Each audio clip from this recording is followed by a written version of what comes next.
बिस्मिल्लाहिर्रहमानिर्रहीम। शुरू अल्लाह के नाम से जो बड़ा मेहरबान निहायत रहम वाला है। अस्सलाम वालेकुम गाइस। इस स्टोरी में मैं आपको बताऊंगा कि आप अमरूदों से कैसे ज़्यादा फल ले सकते हैं, कैसे ये फ्लावरिंग इसकी जो है ये फूलों की ज़्यादा कर सकते हैं। ये देख सकते हैं आपके सामने जो मुख्तलिफ़ किस्म के अमरूद हैं आपको दिखाई दे रहे हैं।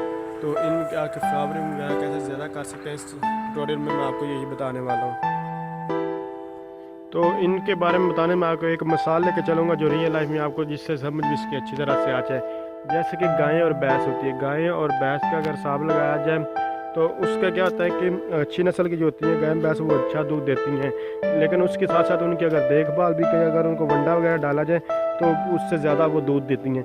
इसी तरह यहाँ अमरूदों के बारे में बात किया तो यहाँ भी कुछ नस्ल के अमरूद हैं, तो यानी कि कुछ अच्छी नस्ल के हैं, कुछ इनकी इतनी अच्छी नस्ल नहीं है, कुछ सर्दियों में फल लेते हैं, कुछ गर्मियों में। तो ये जो मैं आपको दिखा रहा हूँ कि सर्दियों में कैसे ज़्यादा फल ले सकते हैं उसके बारे में बताऊँगा।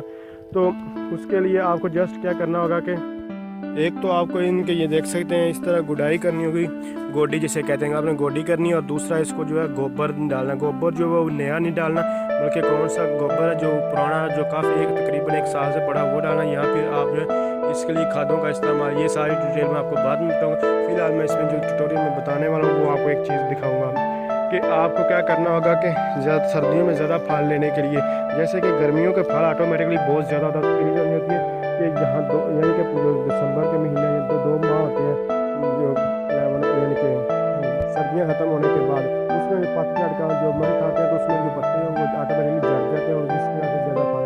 इसी तरह यहाँ भी आप मैं आपको ये दिखाने वाला हूँ कि जिस टाइम के आप पत्ते वगैरह जो वो झाड़ देंगे उसके ऊपर ज़्यादा फल लगेगा, अगर पत्ते नहीं झाड़ेंगे उसमें कम फल लगेगा। तो ये एक ही पौधा, इसके एक तरफ से जो है वो पत्ते झाड़े हुए हैं और एक तरफ से नहीं। तो देख सकते हैं इस टहनी के ऊपर ये जो आपको गुल्ला नज़र है ये आपने लाजमी तोड़ना। अगर इसको नहीं तोड़ेंगे तो टहनी आगे बढ़ती रहेगी जबकि फल वगैरह नहीं लगेगा। जबकि यही देखेंगे ये एक शाख, इसके ऊपर कोई भी आपको फल नहीं नज़र आएगा, जबकि ये टहनी उसी देखें। इसके आगे वाला ये जो मैंने वो तोड़ा हुआ है, तोड़ने के बाद देख सकते इस टहनी के ऊपर इसने आगे बढ़ने की बजाय इसके ऊपर बहुत ज़्यादा जो है फल आपको नज़र आ रहा है। देख सकते हैं इसके किनारे मुँह पर और इस यहाँ देखें इसके ऊपर भी बहुत ज़्यादा जो है फल आपको नज़र आ रहा है।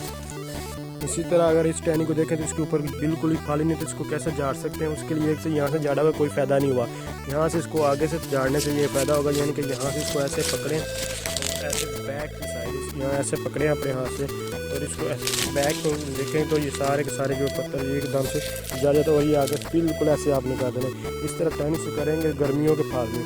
जब गर्मियों का फल आप झाड़ देंगे तो उसके बाद सर्दियों का फल बहुत ज़्यादा लगेगा, अदरवाइज़ आपको इतना फल नहीं लगेगा। तो मैं आपको मुख्तसर में बताना चाहूँगा कि ये देखें ये आपको गुल्ला ये तोड़ना होगा, इसको ऐसे तोड़ दें और इस जो टहनी है इसके ऊपर सारे का सारा फल जो है गर्मियों में झाड़ दें तो सर्दियों में बहुत ज़्यादा होगा और इसकी कीमत भी बहुत ज़्यादा होती है। तो शायद यही मेथड है इसका ज़्यादा फल लेने का। इसके तो दूसरे नीचे जो सारी चीज़ें ये आपको आने वाले ट्यूटोरियल में बताऊँगा। आप इसके बारे में डिटेल के साथ इसकी मक्खी को कैसे मारते हैं जो यानी कि अमरूद काना वगैरह करती है उसको, तो और जहाँ फिर इसमें कौन कौन सी खाद डाल सकते हैं, क्या कुछ कर सकते हैं इसकी नशोनुमा के लिए, वो सब कुछ डिटेल में बताऊँगा। तो अगर आप समझ रहे हैं वीडियो है तो इसको लाइक शेयर और कमेंट जरूर। Thanks for watching. अल्लाह हाफिज़।